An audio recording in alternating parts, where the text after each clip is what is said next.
आज एक अलग बात पर आपका ध्यान आकर्षित करूंगा मैं। कुछ सूत्र, कुछ मंत्र, कुछ ऐसी बातें हमारे गुरुओं ने शास्त्रों में लिख दी है, और वो जो बातें हैं वो सब लोग उनको आइडियल मानते हैं, और सभी लोग उन बातों को अपने जीवन में उतारने का प्रयास भी करते हैं। और जब मैं आपसे बोलूँगा तो आप सभी लोग बोलेंगे हाँ महाराज जी, ये हमारे ग्रंथों की महान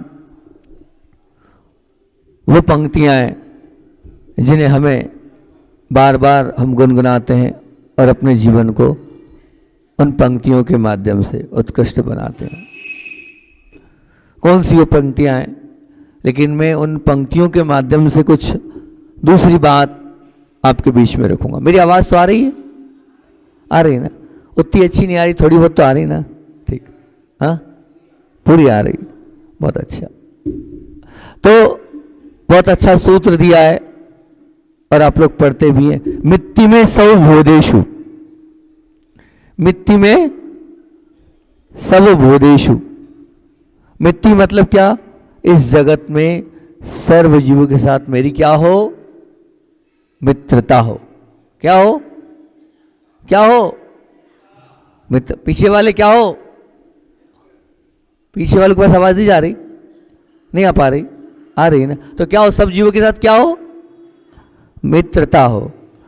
और फिर एक और बहुत अच्छा सूत्र हम पढ़ते हैं, गुनगुनाते हैं। खम्मा में सब जीवे, खम्मा में सब जीव, मतलब मैं सब इस जगत के सब जीवों को क्या करता हूँ? क्षमा करता हूँ।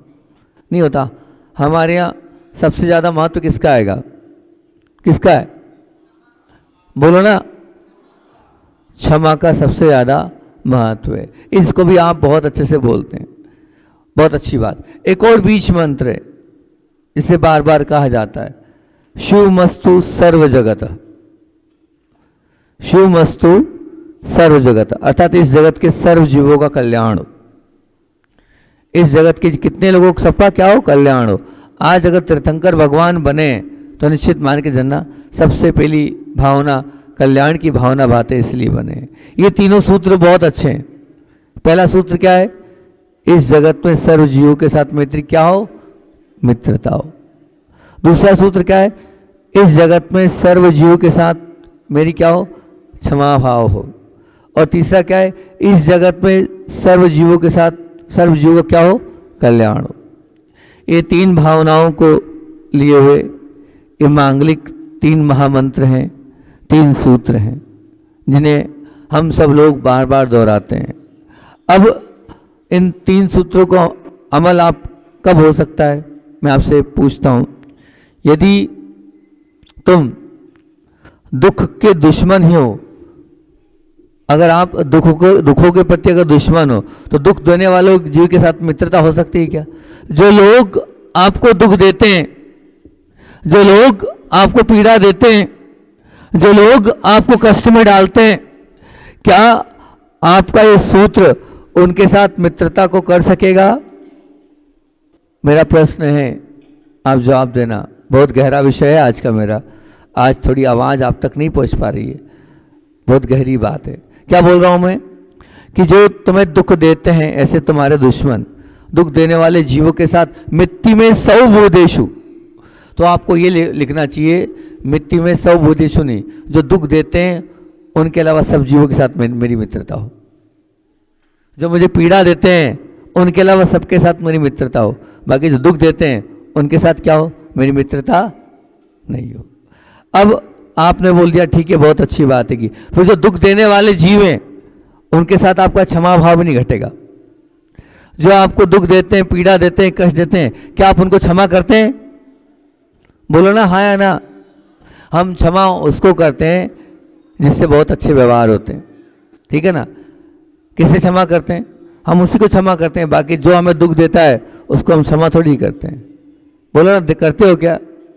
नहीं करते। बहुत अच्छी बात है कि फिर शिवमस्तु सर्व जगत, मतलब इस जगत में। अब आप बताओ, जो व्यक्ति तुम्हें दुख देगा, क्या उसकी कल्याण की कामना तुम कर पाओगे?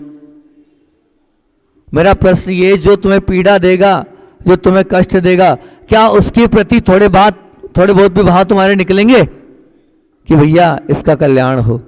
बोलो, ऐसे भाव होते हैं? होते हैं? बहुत अच्छी बात है, अगर ऐसे भाव होते तो बहुत अच्छी बात है।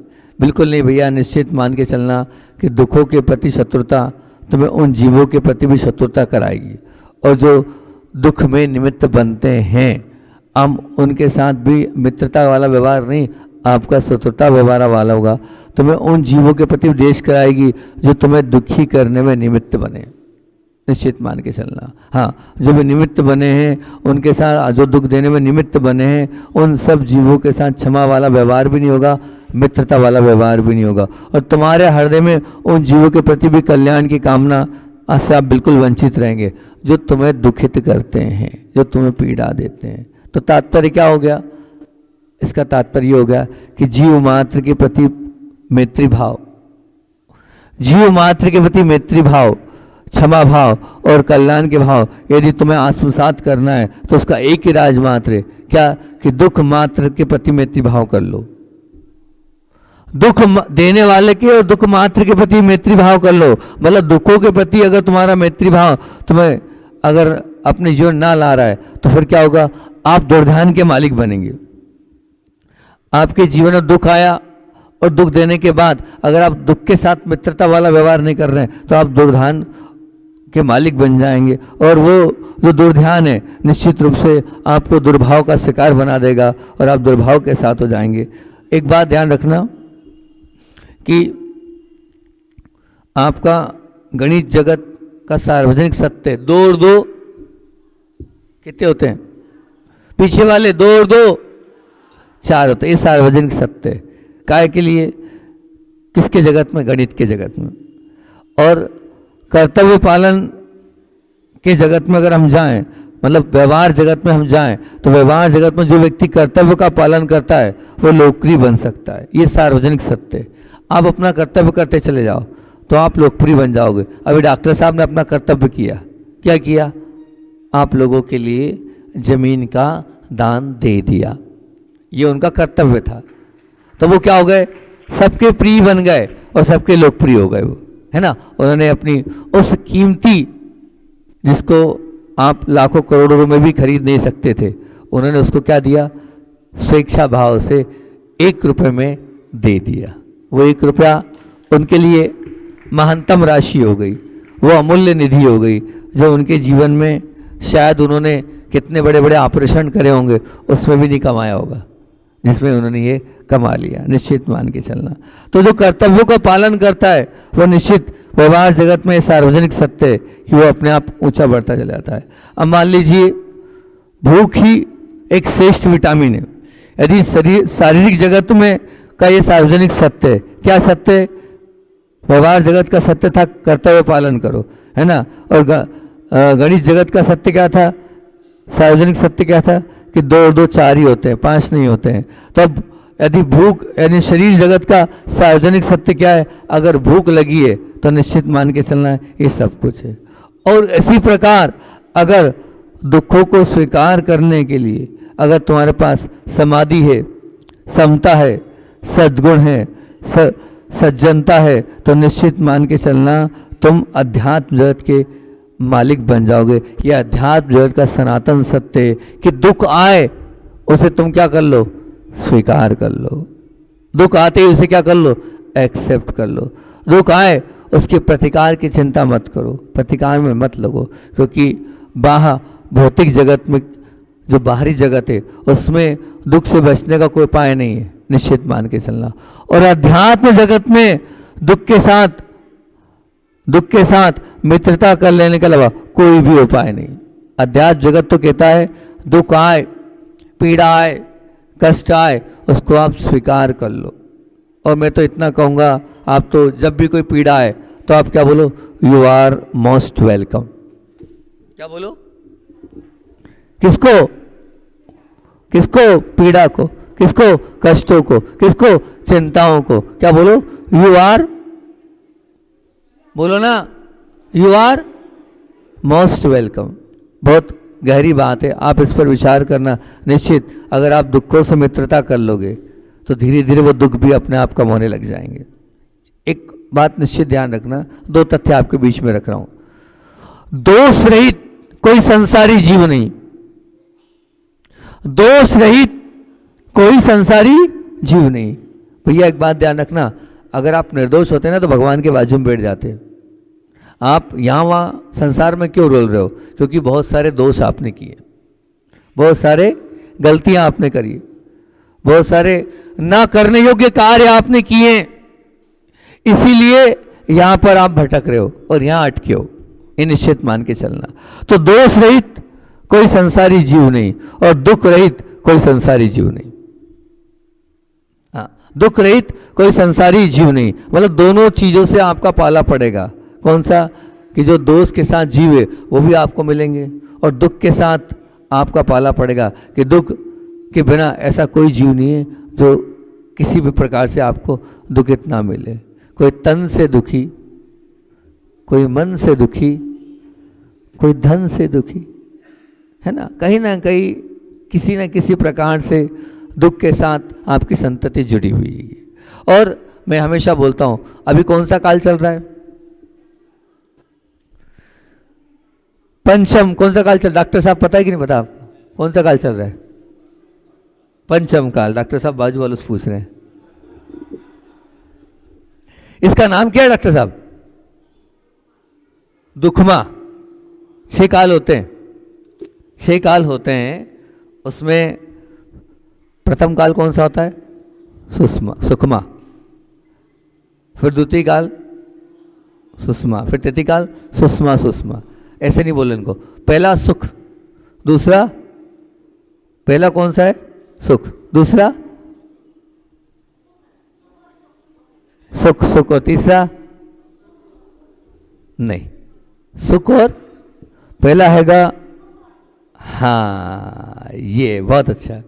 तो पहला है दुख और सुख, फिर है सुख, फिर है सुख ही सुख। और अभी मालूम है कौन सा चल रहा है? दुख। अभी कौन सा चल रहा है? दुख। मतलब दुखमा काल बोलते हैं पंचम काल को। तो ये निश्चित हो गया कि आपको दुख तो मिलेगा ही, ये क्लियर है। दुख से आप कितना भी बचोगे, लेकिन कहीं ना कहीं किसी न किसी तरह से दुख से आपका पाला पड़ेगा ही। जब दुख से पाला पड़ना ही है तो आप बच सकते हो क्या? नहीं बच सकते, ये निश्चित बात है। तो फिर एक निर्णय ले लो आप, तो अगर दुख से बचना नहीं है ना, दोष रहित संसारी जीव मिलेंगे नहीं और दुख रहित संसार में आपको मिलना नहीं है। आप लाख प्रयास कर लोगे, दोष मुक्त जीवों से आपका पाला पड़ेगा और दुख आप निश्चित मान चलना कितना भी कर लो, दुख मुझसे हराए भी नहीं हारने वाले हैं। तो प्रतिकार करने से कोई मतलब नहीं है। तो एक निर्णय ले लो, दुखों के साथ दीवार जैसा नहीं बल्कि पुल जैसा व्यवहार कर लो। गहरी बात बोल रहा हूं। क्या बोल रहा हूं? दुखों के साथ दीवार जैसा नहीं पुल जैसा व्यवहार कर लो।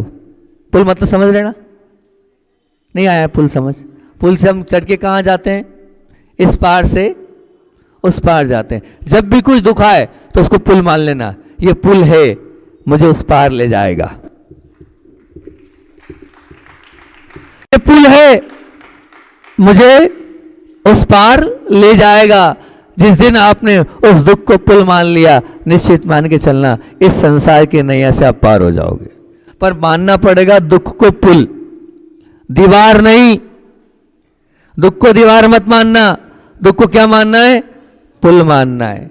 जिसने दुख को दीवार माना वो संसार की इन 4 दीवारियों में फंसा रहेगा, और जिसने उस दुख को पुल माना वो इस संसार से पार होकर ऊपर पहुंच जाएगा।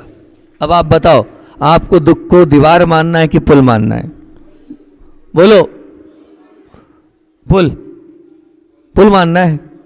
तो फिर कभी ऐसा मत बोलना मैं दुखी हूं। आज से मुंगावली वाले नियम ले रहे हैं। क्या नियम ले रहे हैं? कभी भी क्या बोलेंगे? मैं दुखी हूं ही नहीं। क्या बोलोगे? पक्का? सबके चेहरे पर प्रसन्नता रहेगी? रहेगी? कभी बोलोगे तो नहीं मैं दुखी हूं? हैं? ओ बहुत बढ़िया है। अच्छे 1-2 लोग ऐसे मिल जाते हैं हमें हर जगह। हम जब आ रहे थे, प्रवेश कर रहे थे, तो ऐसे ऐसे जय जयकारा कर रहे थे ये। मैंने कहा बहुत अच्छा, भक्ति है अपनी अपनी, बहुत अच्छी बात है कि। तो आपने एक आज कमिटमेंट कर दिया मुझसे कि जब भी कोई दुख आएगा तो उसको दीवार नहीं मानेंगे, क्या मानेंगे? पुल मानेंगे। बहुत अच्छी बात है। और दुखों के साथ टकराने की बात नहीं करना है, बल्कि क्या करना है, दुखों के साथ पार अर्थात उतर जाने की बात कर लेना है। अब जब दुखों को दूर करना संभव नहीं है, तब हम क्यों दुखों के पीछे पीछे पड़ रहे हैं? और निश्चित रूप से दुखों का हम सत्कार करें, दुखों के प्रति हम मैत्री भाव रखेंगे तो दुख अपने आप कम होता चला जाएगा। मैं हमेशा एक बात बोलता हूँ, फिर याद आ गई, फिर बोल देता हूँ। हालांकि इस बार मैं कर ही नहीं पा रहा हूँ, नहीं तो जहाँ जाता हूँ मैं बच्चों के साथ जब सोच के लिए जाता हूँ, आता हूँ तो स्वाध्याय कराता हूँ। क्या कराता हूँ? स्वाध्याय चलता रहता है मेरा। और स्वाध्याय में मैं बहुत सारी ऐसी ऐसी चीज़ें याद करा देता हूँ जिससे वास्तविकता में व्यक्ति जीवन जीने का तरीका सीख जाता है। वास्तविकता में वो अपने आप को इतना अपडेट कर लेता है कि बाहरी जितनी भी चीज़ें आती है उन चीज़ों के माध्यम से उसके जीवन में उसको कोई भी किसी भी प्रकार का उसको असर नहीं होता है। और वो सब आया और गया कर देता है। क्या कर देता है? आया और गया। तो सबसे पहला सूत्र याद कराता हूँ, पता है? वो ये वाला सूत्र याद कराता हूँ। क्या याद कराता हूँ? कि दुख प्राप्ति के 6 उपाय। बता दूँ? दुख प्राप्ति के कितने उपाय? सुन रहे हैं? मेरी आवाज़ आ रही? आ रही भैया जी? बस कितने? दुख प्राप्ति के 6। मेरा फेवरेट प्रवचन है, फेवरेट सूत्र है, और जहाँ जाता हूँ सबको याद कराता हूँ, हैं बुलवाता हूँ, रटवाता हूँ। दुख प्राप्ति कितने उपाय? महाराज सुख के बताओ ना, दुख के क्यों बता रहे हो? पहले दुख से बच जाओगे तो अपने आप सुख हो जाएगा। पहले दुख प्राप्ति के 6 उपाय, बहुत ध्यान से सुनना आगे वाले दादाजी। दुख प्राप्ति के 6 उपाय है ना, सब लोग सीख लेना। अगर ये दुख प्राप्ति के 6 उपाय आपने सीख लिए तो निश्चित मान के चलना आपके जीवन में दुख आएगा ही नहीं, और आएगा भी तो ध्यान रखना बहुत कम टिकेगा, और टिकेगा भी जितनी देर तो आपको प्रभावित नहीं कर पाएगा। आएगा ही नहीं, आएगा तो कम टिकेगा, और कम भी टिकेगा तो आप उससे प्रभावित नहीं होगे। पर आप पहले इसको सुनो, दुख प्राप्ति की 6 उपाय, उनको याद करो, उनको जीवन में दोहराओ, उनको सबको याद करना। और याद करके ध्यान रखना, एक शर्त पे सुनाऊंगा, आपको सुनना है तो मंजूर है वो शर्त सबको? मोबाइल यूज़ करते हो? करते हो यूज़? इस मोबाइल पर मैं आपको 6 दुख के कारण बता रहा हूँ, इनको सबको सुनाना, सबको बताना। और इतना नियम ले लो, ये जो 6 उपाय मैं बता रहा हूँ कम से कम 4 लोगों को सुनाऊंगा। कितने लोगों को? डॉक्टर साहब कितने लोगों को सुनाओगे? कोई पेशेंट आया तो 4 लोगों को कम से कम सुनाना ही नियम, ठीक है ना? दीदी कितने लोगों को सुनाएगी? मैं जितने बोल दूं बहुत अच्छी बात है कि कम से कम 4 को सुनाना है आपको। कैसे सुनाना है? माउथ टू माउथ, ठीक है ना? मोबाइल से समझा सकते हो, बोली कोई दिक्कत नहीं, बोल कर, लेकिन ठीक। ताकि ये क्यों बोल रहा हूं मैं इसलिए बोल रहा हूं कि हम जो बार बार बोलते हैं, हम बार बार जो सुनते हैं, हम बार बार जिन बातों को रिवाइज करते हैं, वो हमारे संस्कार पड़ जाते हैं। ध्यान रखना। तो मैं चाहता हूं आपके अच्छे संस्कार पड़ जाएं, और ये जो दुख प्राप्ति के 6 उपाय वो आपके जीवन में आ जाए, और आप इन उपायों के साथ जब भी दुख आए तो उनको समझ लो। समझना है? सबसे पहला दुख प्राप्ति का उपाय आचार्य उमा स्वामी महाराज ने आज से 2000 वर्ष पहले लिखा है। जो स्वाध्यायशील हैं वो तो बहुत जल्दी समझ जाएंगे। कौन सा सूत्र बोलो? अरे नहीं माँ, ये तो नरक पहुंचा रही हो आप। असाता वेदनी का कारण क्या है? आचार्य भगवान ने बोला है, दुख शोक तापा क्रंदन वत प्रदेव नान्य प्रभुस्ता नान्य सदवेद्यस्य। आप लोग उसको दुख बोल रहे हो, हमारे यहाँ आगम में उसको असाता बोला है। हमारे गुरुदेव ने उसको, उमा स्वामी महाराज ने उसको क्या बोला है? असाता। तो बोले असाता वेदनी का कौन से 6 कारण है? आपका ध्यान आकर्षित करूंगा, बहुत ध्यान से सुनना, और इन सूत्रों को, इस सूत्र को अपने जीवन में उतार लेना। सबसे पहला सूत्र है, वो क्या है? दुख। मतलब दुख प्राप्ति के उपाय में सबसे पहला दुख, मतलब अपने स्वयं के दुख को बार बार बोलना। मेरा सिर दर्द कर रहा है, मेरा पैर दर्द कर रहा है, मेरी रीढ़ दर्द कर रही है, मुझे ये हो रहा है, मुझे वो हो रहा है, ये जितना बोलोगे उतना दुख बढ़ेगा। जितना पीड़ा का चिंतन करोगे, जितनी तकलीफ को बताओगे, उतनी तकलीफ, उतनी पीड़ा, उतनी आपके कष्ट बढ़ते चले जाएंगे। मैं नहीं बोल रहा हूं, कौन बोल रहा है? आचार्य महाराज बोल रहे हैं। काय का कारण बता रहे हैं? असाता वेदनी का कारण बता रहे हैं। आज के बाद कभी बोलना मत कि मुझे ये हो रहा है, मुझे वो हो रहा है, सहन कर लो। कब तक बोलोगे, कब तक बताओगे, कब तक बोल बोल के अपने दुख को और बढ़ा रहे हो? बोलो, हो जाएगा नहीं होगा? पहला कारण क्या है? दुख, अर्थात दुख को बार बार बोलने से दुख बढ़ता है। क्या बोल रहा हूं? दुख को बोलने से बार बार दुख क्या होता है? मैं जहां जाता हूं इस सूत्र को लेता हूं। आज याद आ गया, हालांकि विषय दूसरा था, लेकिन याद आ गया तो सुन लिया। क्या बोला है मैंने? बोलो ना। पहला कौन सा है? दुख। दुख को बोलने से दुख, अब बोलोगे तो नहीं? पक्का? बहुत अच्छी बात है। दूसरा है शोक। दूसरा क्या है? याद करना है सबको, कल पूछूंगा। दूसरा क्या है? शोक। शोक का मतलब कि शोक किसको बोलते हैं? शोक का मतलब क्या होता है? शोक का मतलब ये होता है कि इष्ट का वियोग और अनिष्ट का संयोग। शोक का मतलब क्या है? इष्ट का वियोग और अनिष्ट का। मेरा मोबाइल सबसे प्रिय वो चला गया, बस टेंशन में आ गया, ये इष्ट का वियोग हो गया। ठीक है, इष्ट का वियोग हो गया। अब मेरी गाड़ी खराब हो गई, ये अनिष्ट का संयोग हो गया। लाइट चली गई, कूलर पंखा बंद हो गया, ये अनिष्ट का संयोग हो गया। जब जब भी इष्ट का वियोग है और मन में विकल्प आए, समझ लेना निश्चित रूप से आप दुख की प्राप्ति के लिए अग्रसर हो रहे हैं। जब जब भी अनिष्ट का संयोग मिले और आपके मन में आद्रोह ध्यान हो जाए, तो समझ लेना कि आप अभी हाल अपने आप को दुख बुला। आचार्य ज्ञान सागर जी महाराज जी बहुत अच्छी बात बोलते थे, मैं हमेशा बोलता हूँ कि अच्छा एक बात बताओ, ये निश्चित है कि गर्मी में तो लू आएगी, गर्मी पड़ेगी पड़ेगी, ठंड में तो वो शीतलहर चलेगी चलेगी, बरसात में वो पानी तो आएगा ही आएगा।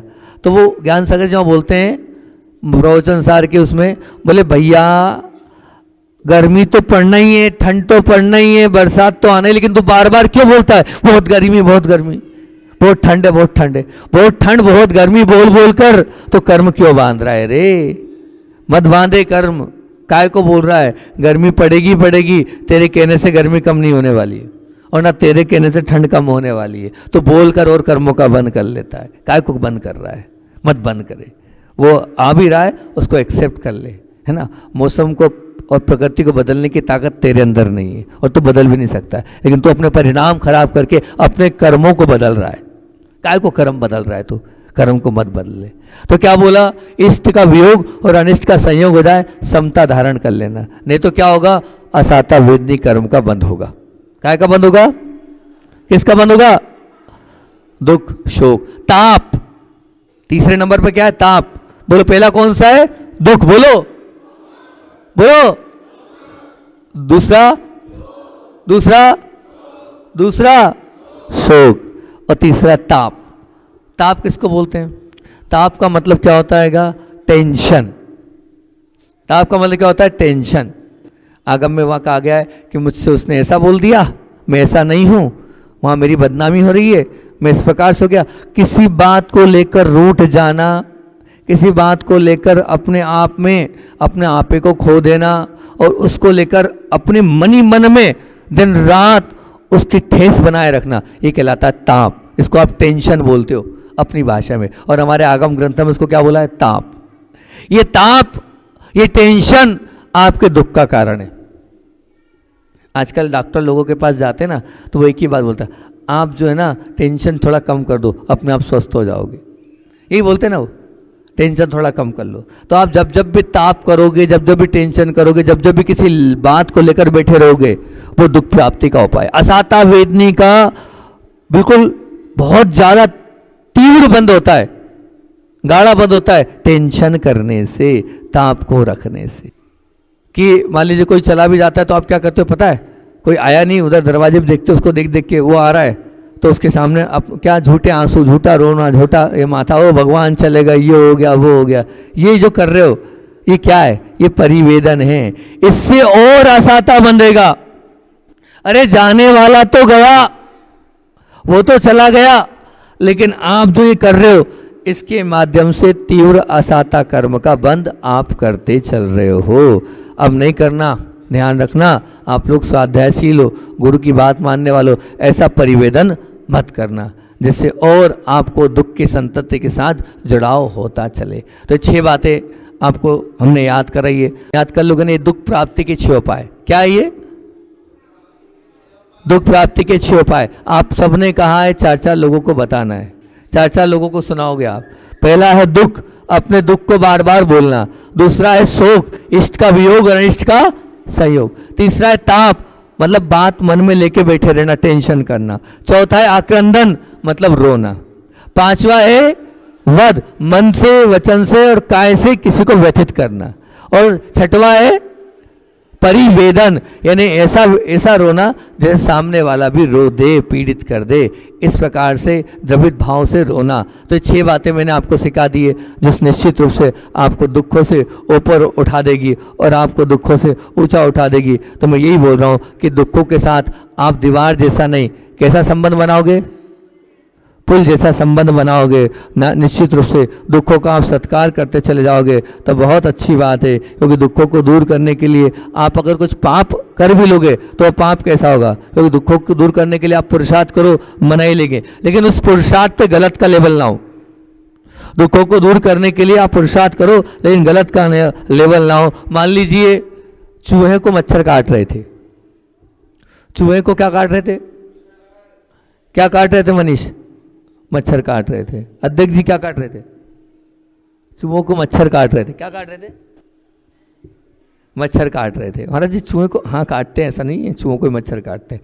अब वो मच्छर से बचने के लिए बिल्ली के पास जाएगा क्या? वो मच्छर से बचने के लिए बिल्ली के पास जाएगा क्या? बोलो ना, नहीं जाएगा। इसलिए ध्यान रखना, जैसे आपने उसको काट रहे तो बिल्ली के पास, ऐसे दुखों से मुक्त होने के लिए आप पाप की शरण में मत जाना। अगर आप पाप की शरण में जाओगे तो बिल्कुल नहीं। मैं तो आपको एक अंतिम सूत्र देते जा रहा हूँ, इस सूत्र को आप अपने जीवन में अपना लेना। वो अंतिम सूत्र क्या है? आप जब भी दुख आए तो आप उसको ध्यान रख लेना, जब भी दुख आए तो क्या करना और जब भी सुख आए तो क्या करना। तो आप तो देख लेना, जब भी सुख आए तो उसको आम की गुठली की तरह खाना, जब भी सुख आए तो उसको कैसे खाना है? कैसे खाना है? आम की गुठली के समय। मतलब क्या हो गया? सुख खा रहे हो और बीच बाद में आम की गुठली मिलेगी, मतलब आम खा लिया और आम के बाद क्या गुठली मिल गई, ठीक। और वो गुठली क्या है? आपने बोई और फिर उसके बाद क्या मिलेगा? और आम के पेड़ मिलेंगे। मतलब सुखों को आपको आम खाना है और गुठली, और दुख को कैसे खाना? केले की तरह खाया, खत्म, कुछ बचना नहीं है। आम खाया तो गुठली मिलेगी, आगे उसके माध्यम से और आम मिल जाएंगे, और केला खाया कुछ नहीं मिलेगा। दुख मिले केले की तरह खाओ और सुख मिले आम की तरह खाओ। निश्चित रूप से सुख और सुख को दिलाएगा, और दुख आया खाया और भूल जाओगे तो निश्चित रूप से आपके जीवन की सार्थकता हो जाएगी। बस जब भी कोई दुख आए आप उससे मैत्री कर लो, जब भी कोई दुख आए उस समय आप क्षमा भाव धर कर लो, जब भी कोई दुख आए फिर भी उसके बाद आप तो उसके कल्याण के प्रति भावना रखोगे तो बहुत अच्छी बात है कि तो निश्चित रूप से मान के चलना आपका जीवन सार्थक हो जाएगा। गुरु की सन्निधि आपको मिलती रहे इसी भावना से। बोलिए आचार्य विद्यासागर जी महामुनि राज की जय।